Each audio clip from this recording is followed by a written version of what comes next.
Hey, in this video I will cover wood and bamboo product regulations in the United States. So first we have something called fumigation and heat treatment requirements.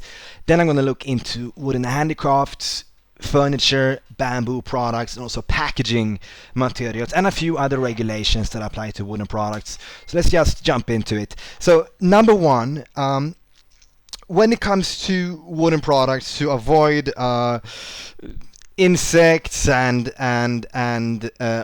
other organic matter being transported from one country to another, wooden products in most cases either have to undergo a fumigation or heat treatment procedure, okay, to basically kill everything that may be inside it. So fumigation, that's a chemical process. It's basically being sprayed or gassed.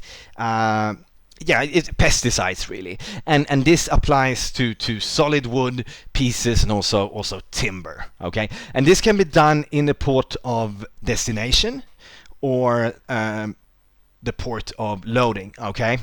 And port of destination, also called the port of arrival, so that would be in the United States. And then we also have heat treatment, which is exactly what it sounds like.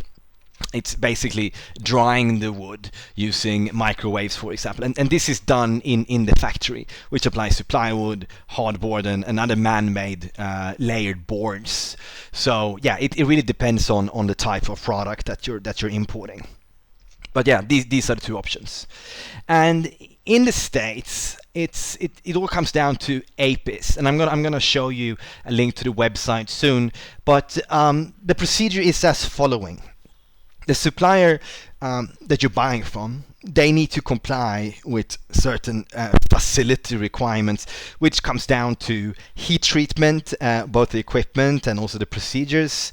They need to have a production area. It needs to be clean. They need a certain quarantine system in place, and they need a quality management system and a traceability system for pest control, okay? Now, when it comes to China, then there's actually a list of approved suppliers that already on the list, meaning that you can buy from them. However, before you do so, then you also need to apply online. I'm gonna show you the link in a bit for a pre-import approval, and that's done online. I think it takes about 30 days, and then they will also tell you which type of treatment that sort of product needs. So that's the process. I'm gonna repeat that in a bit, so we can go to the next one. And this applies to a range of products, and you find this on APHIS. USDA.gov. Okay, you find this complete list. It covers everything from wooden kitchenware to certain types of wooden furniture, picture frames. So it's a whole lot. Like, if you're buying anything that's wooden, I would by default assume that this procedure is mandatory for your product. Better safe than sorry. Bamboo products. Now, most bamboo products don't need to undergo this pest control procedure, but if it's garden or nursery stakes, then it's mandatory. And I think that's because you stick that in the ground and you don't want foreign seeds or something. I guess so. But it's a bit easier to deal with bamboo products. And all of this is provided on the Animal and Plant Health Inspection Service website. They made significant upgrades, so they provide checklists. You can apply online for the pre-import approval and so on, and you find supply list. And when it comes to buying from suppliers outside of China, because for some reason they only provide, at least so far in 2019, they only provide this list for Chinese suppliers. And I don't know why, to be honest. But if it's elsewhere, then you can contact them, and they give you additional guidance based on that specific country or product. Right. So let's recap. What you need to consider is if your supplier is on the APHIS list. That's number one. Do I need a pre-import approval? Well, either way, just apply for one, and you find out. And that way, step two, you also find out if you need heat treatment or the chemical procedure. Okay, depending on the wood type, depending on the product type.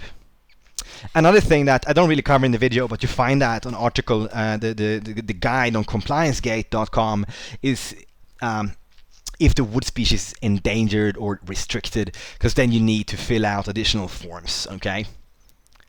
And number 5, the additional regulations apply to my product. Because this is specifically for wood, okay? So let's say that you're buying children's furniture or wooden toys, then you also need to comply with CPSIA. And you find free guides on compliancegate.com.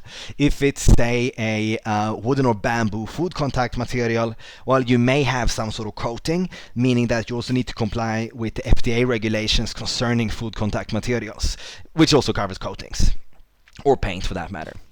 Or CA Prop 65, regulating chemicals in California, and a range of other state level regulations across the United States, which applies broadly to all consumer products. So this is just for wooden products, but on top of that you also need to consider other regulations and of course the labeling requirements that go with this.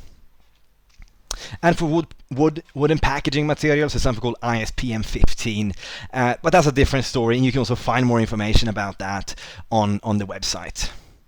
Now, if you have questions about compliance, go to compliancegate.com/help and fill out this form, wooden toys, category, etc., where you plan to sell your product, and we get back to you within 24 hours. Thank you for watching this video.